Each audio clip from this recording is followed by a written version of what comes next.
The Lord be with you. and with your spirit. A reading from the Holy Gospel according to St. Mark. Glory to you, O Lord.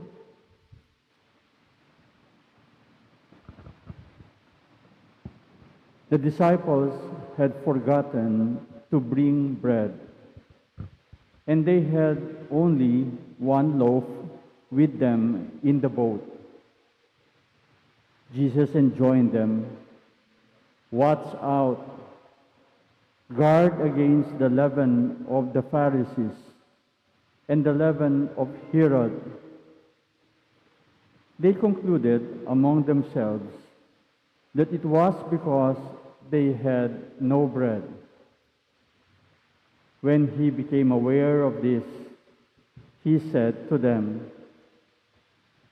"Why do you conclude that it is because you have no bread? Do you not yet understand or comprehend? Are your hearts hardened? Do you have eyes and not see, ears and not hear? And do you not remember when I broke the 5 loaves for the 5,000, how many wicker baskets full of fragments you picked up?" They answered him, 12. "When I broke the 7 loaves for the 4,000, how many full baskets of fragments did you pick up?" They answered him, 7.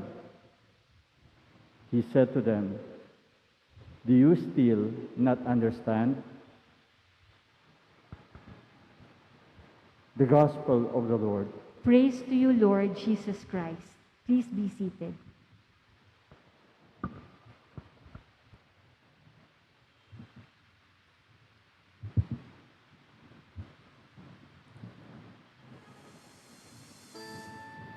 Do you still not understand? Yun ang ending ng gospel natin. It's not about the bread. It's about the attitude. Merong konting misunderstanding sa ating binasang ebanghelyo. A misunderstanding between Jesus and His disciples. Akala ng mga disciples, pinapagalitan sila ni Jesus dahil nakalimutan nilang magdala ng tinapay.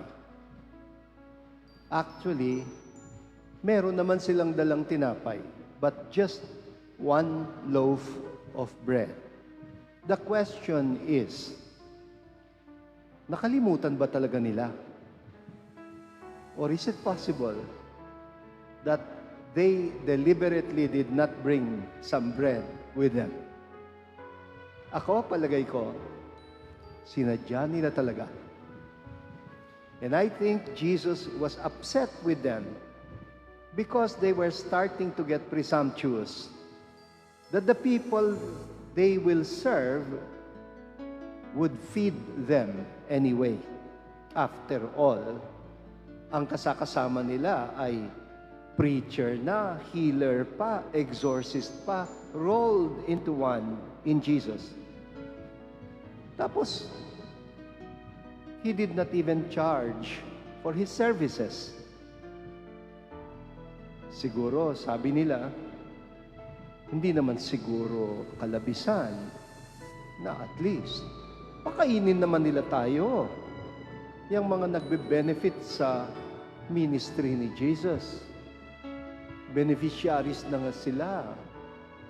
Walang bayad. Alangan namang bread lang, hindi tayo bigyan. And so, when Jesus told them to watch out and guard against the leaven of the Pharisees, He could have been referring to the tendency of His own disciples to develop a sense of entitlement and to demand repayment for the favors that they think they are doing for the people. Ang tawag ni Jesus, levadura. He calls it leaven, meaning yeast. Kasi konting-konti lang ilagay mo sa masa, to the dough. Nako, it makes it rise. Yeast seems so insignificant and yet so potent. It is considered in the Jewish culture as a symbol of corruption. Konti lang, konti lang. Lahat naman ng corruption nagsisimula sa konti. Just a little bit. And I think that is the reason why during Passover, ang symbol is unleavened bread. Tinapay na walang lebadura to symbolize purity. Alam kasi ng mga disciples na to na masyadong generous si Jesus to a fault. Hindi siya yung tipo who would make demands even when he deserved it.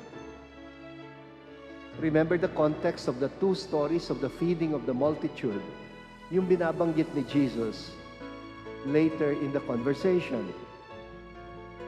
Dun sa dalawang instances ng pagpaparami ng tinapay, even after Jesus had taught and exorcised and healed the people, hindi siya humingi ng bayad. In fact, ang gusto pa niya, pakakainin pa sila. Pinaglingkuran na sila, pakakainin pa sila. He even wanted the disciples to feed the people before sending them home. Baka daw sila himatayin sa kalsada.